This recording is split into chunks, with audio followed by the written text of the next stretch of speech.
there must be a strong global response.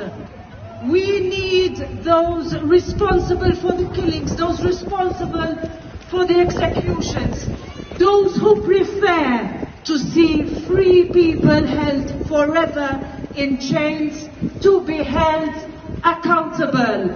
There must be more sanctions. There can be no impunity.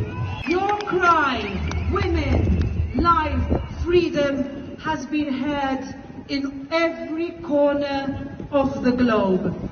You are on the right side of history, and you will make history. And the European Parliament stands with you.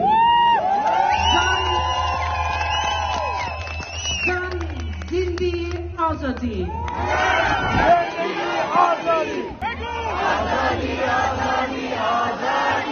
Thank you.